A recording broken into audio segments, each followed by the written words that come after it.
Bienvenidos al podcast Psicomarines, donde hablaremos sobre la salud mental, crecimiento emocional, psicología, autoayuda, superación, sentimientos y autoestima.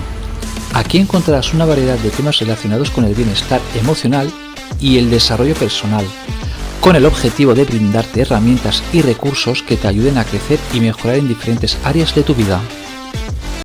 Olá, sou Robson Marins, sou escritor, sou pensador e bem-vindo ao nosso podcast Psicomarins. É um prazer estar aqui junto com vocês e antes de tudo, queria dizer que se você gosta do episódio, que me segue lá em Spotify para não perder os episódios novos que eu vou colocando.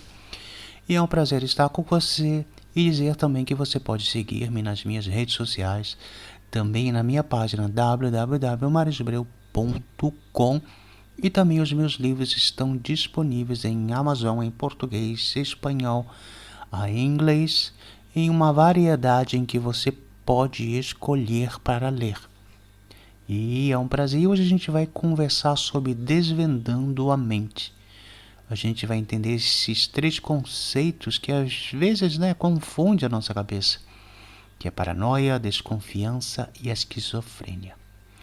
Por isso, a gente vai mergulhar hoje nessas diferenças e prepare-se para uma jornada de descoberta e compreensão sobre esses 3 conceitos que, embora possam parecer semelhantes, mas à primeira vista carregam muita diferença. Por isso a gente vai conversar sobre a desconfiança. Bom, vamos conversar com a desconfiança porque é um sentimento que todos nós experimentamos em algum momento da nossa vida.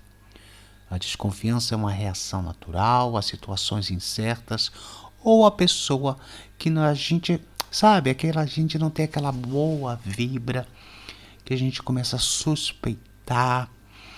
É uma forma de proteção, um sinal de alerta que nos ajuda a avaliar risco e tomar decisões mais cautelosas.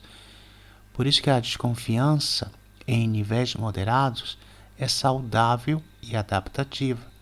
Mas muitas vezes a gente falha, A gente desconfia de quem não é para desconfiar e confia em quem não é para confiar.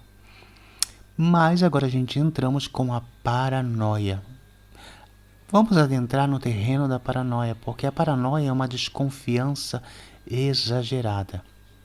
E isso também porque ela é persistente, porque ela se manifesta mesmo na ausência de evidências. Essas evidências concretas. A paranoia, ela se move simplesmente em suposições e não em evidências concretas. As pessoas paranoicas têm a tendência a interpretar as ações das pessoas, as intenções, os gestos de forma negativa, acreditando que estão sendo perseguidas, enganadas ou prejudicadas, em que há um tipo de complô contra ela. E a paranoia pode ser um sintoma de transtorno mental, como um transtorno de personalidade paranoide, ou junto com a esquizofrenia. Mas também pode ocorrer em pessoas sem diagnóstico. Isso não significa que uma pessoa que tem um diagnóstico de paranoia ou de esquizofrenia, como que se elas tivessem um problema mental e fossem diferentes a todos. Não, porque pessoas também que não têm um diagnóstico feito podem sofrer também, especialmente em momentos de estresse intenso, naquele momento de pressão psicológica. A pessoa pode passar por um momento em que ela pode começar a ter sintomas de paranoia. E já a esquizofrenia, ele é um transtorno mental complexo e desafiador. Digo ele, ou pode ser ela, dá igual. A esquizofrenia afeta a forma como a pessoa pensa, como ela sente, como ela se comporta, podendo causar alucinações, delírios, pensamentos desorganizados e isolamento social. E lembrando que as pessoas que sofrem de esquizofrenia, elas escutam vozes, sim. escutam vozes, podem ver coisas que não são reais, que não existem. E por isso que a paranoia pode ter até um sintoma parecido com a esquizofrenia. Mas é importante lembrar que a esquizofrenia é muito mais do que a gente pensa. É uma condição que requer tratamento, um tratamento especializado e um apoio contínuo. Sabe, aquele controle com medicamento, visita ao psicólogo, ao psiquiatra. E a gente necessita de entender a diferença desses três conceitos. A desconfiança é aquele sentimento natural e adaptativo de cautela em situações incertas. Quer dizer, eu posso sentir desconfiança, porque é como um tipo de proteção. Mas essa desconfiança exagerada, que se transformaria já na paranoia, ela é persistente porque ela não tem evidências concretas. E a esquizofrenia é um transtorno mental complexo que afeta o pensamento, as emoções e o comportamento, podendo incluir paranoia também como um sintoma. A gente vai entender agora. E por isso, se você me perguntar, a paranoia tem a mesma intensidade que uma pessoa com esquizofrenia? Não. A intensidade da pessoa paranoica é um transtorno de personalidade paranoico.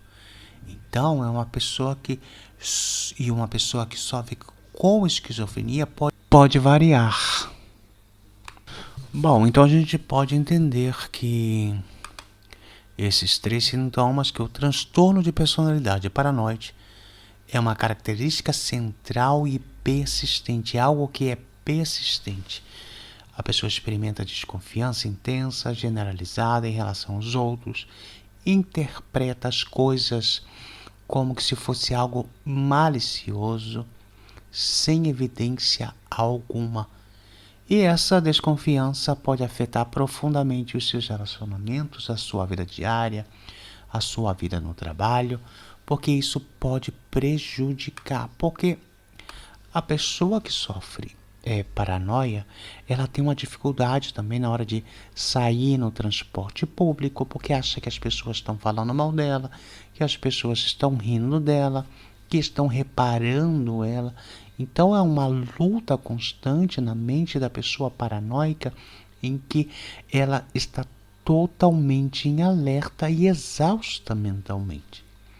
E as pessoas que sofrem de esquizofrenia, que pode ser um sintoma presente, mas não é necessariamente a característica mais proeminente, porque a esquizofrenia é um transtorno complexo, com uma ampla gama de sintomas, que inclui alucinações, delírios, pensamentos desorganizados e problemas de funcionamento social e ocupacional. A intensidade da paranoia ela pode variar de leve a grave, dependendo do indivíduo e da fase da doença. Por isso que, se você se encontra num processo como esse, busque ajuda profissional. Foi um prazer estar aqui com vocês, e lembrando que, se você gostou, dá ali seguir em Spotify. Um abraço de Robson Marins.